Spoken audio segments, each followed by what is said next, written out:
Alex James speaks to Florence Welch. This is In Demand. I'm Alex James. Tonight, one of my favourite guests is back. Hello, Florence. Hi, hello. How are you? Yeah, good. Oh, it's a noisy tea shop. It is, isn't it? Well, this is an experience and a half because I figure we've done a festival before. Yes. We've chatted in London. We've chatted at In Demand Studio. Yes. So we thought we'd come out and bring you into this kind of weird environment. It's really nice here, actually. I feel very at home. Is this the kind of place you would frequent yourself, maybe on a day off? Yeah, definitely. And what would you indulge in? We've got your cakes Well, here. We've got your tea. I've been eating the props.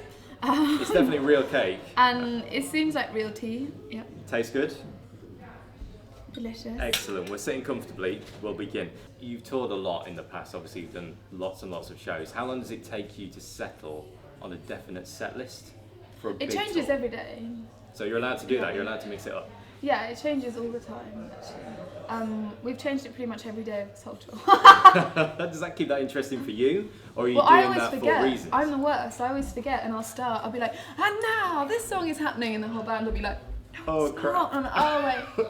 But I'm really unprofessional. I'll always just be like, oh sorry, I messed up. That's the way to do it, though. You've got to be honest with the crowd, otherwise they say through it, don't they? That's always a problem, I find. One lady who's about to experience potentially what you've gone through over the last 3 or 4 years is Emily Sandé.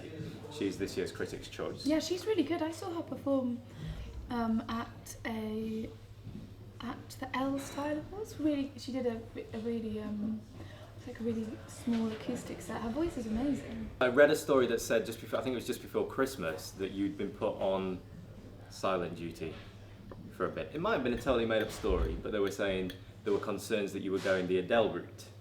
Not true at all. I think I was okay actually. Oh, Actually, I that's have once. Yeah? I have once. Yes, I did. But the thing is, there was a lot more risk of me losing my voice when I used to drink a lot more on tour. Okay. Because you're not singing in the right. Sometimes you're not singing in the right way.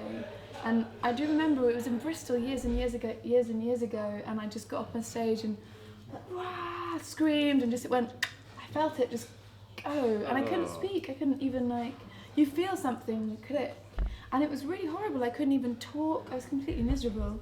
I completely empathise with Adele and people who've lost their voices because it's just the most horrible feeling. You don't know what to. I was completely miserable. That's your tool, that's your instrument, Yeah, that's how you it's make a living. terrifying. And she's done incredibly well, sort of, into, even though, despite the fact she's had to obviously go silent for 6 months before the Grammys and the Brits. Did you go silent for 6 months? I think that's how long it was. It was 6 almost that long. months? Yeah. Oh my god. I think her that's last almost gig like was September. Zen. That's like having like a rebirth. That That's a seems long quite time. meditative in a way. But otherwise she was going to ruin her voice. So you'd have to kind of Crikey. follow doctor's orders. Did she have like a chalkboard? I think she used to sort of go online and hold up signs to people and stuff like that and write on an iPad. Quite and peaceful though, really. I think you learn a lot about yourself by. she's quite a gobby lady. It's been a pleasure having you back. Oh, thank you. Thank you very much for your time. Thanks for having Always a me. pleasure. Florence, thank you. Tell us about your new record. Why are you so amazing?